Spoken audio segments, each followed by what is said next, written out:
morning, everyone. We're here today for our daily primetime talk show, How and Why. So, today we experience many rallies and protests, and we will connect it to the topic regarding how do collective behavior and social movements occur. So, what is social movement and how do they come across? So, I am Stacy, and joining us together is Mr. Sean, our Commission on Human Rights, and Mr. Kevin, our cum laude from St. Benil. So, let us all give them a warm applause. So today we'll be talking about how collective behaviors inspire social movements. Mr. Sean, what is your say on how do collective behaviors inspire its people from something they will be fighting for? There are many elements to be taken into consideration that have shaped our history through social movements and collective movements.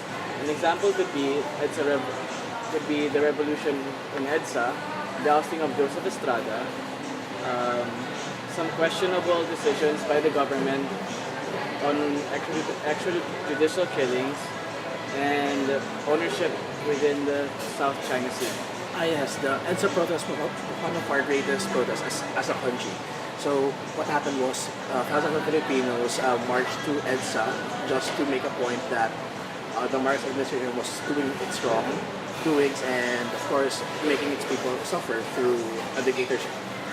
Yes, that event had a significant impact in our society today, and an element we can take from it is the relationship between people and the government, which was oppressive in nature, full of injustices, and disrespect of human rights. To add to what you said about being oppressed, I mean, the people knew they were getting abused and everything, but they didn't have to have a voice since the government controlled everything since dictatorships are, so everything was controlled by the military and Marcos. So basically, they were either killed or being silenced by. That's why therein lies the problem, because from that, the people denying the situation were like examples for the power elite or the Marcos administration. If those voices were louder, the ones denying the situation, would there still be an EDSA revolution? Imagine what could have happened were the people not as aware, were not able to distinguish the difference between right and wrong. Clearly, education plays an important part in collective movements. Very good point. So, can you say it is the same for today? So, what can you say regarding the topic on our issue on the massacre of 14 farmers in Negros?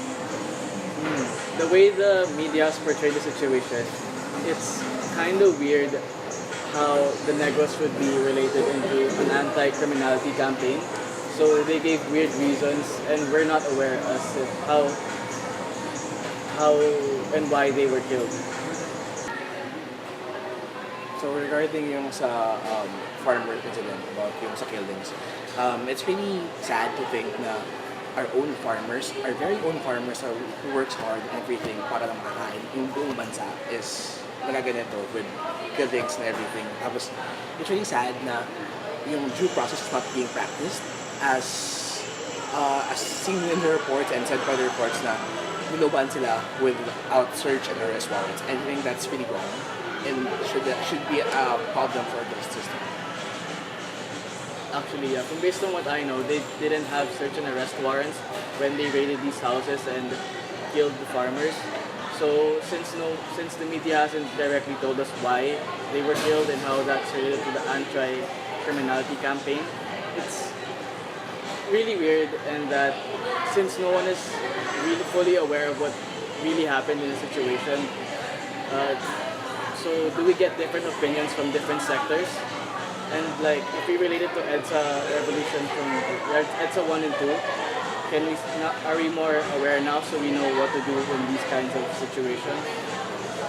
Well, yeah, totoo yun. Like a few months back, when I was still studying, madaming school, or I think every school in Manila, like, protest about anything that would seem a better cause for our country. Like, for example, yung kay Maria Ressa, bigla lang siya in-arrest out of out of nowhere. Tapos pwede naman siya mag-post ng bail, pero they made it a point na after 5 p.m. or 6 p.m. pa rin siya mag-post ng bail. And then recently, he was sa airport na biglaan lang. And yun, what's the point? Where's the basis? With that, I think that there's people defending Maria Ressa, defending press freedom and Maria Ressa, and there's other sides saying that she deserved what she got. So with that, it's kind of weird where that situation would go. Plus, at the end of the day, those are two collective movements saying that there's press freedom and that whatever Maria Ressa was going to have to pay bail for, and the other side that's saying that she deserved it. Those are both protected by freedom of speech, right? To their freedom of speech.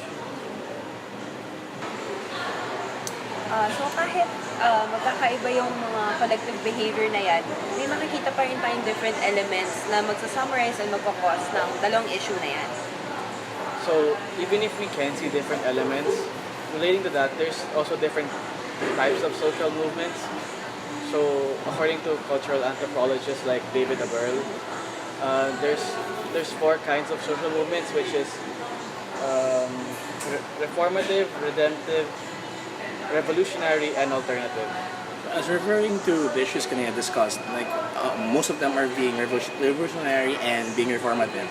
Revolutionary in a sense that it would spark something like a revolution, like EDSA. It sparked a revolution that changed our country in general, our government, everything changed.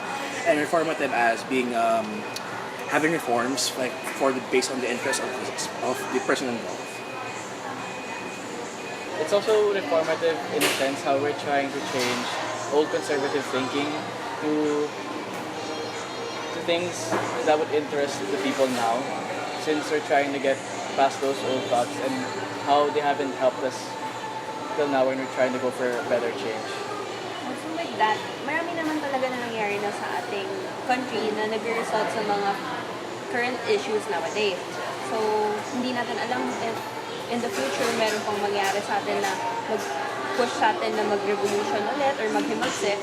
Pero at least for us, we are saying that as Filipinos, we must just magkaisa na lang tayo na para sa ating bansa at hindi tayo mag-iwanan. So, with that,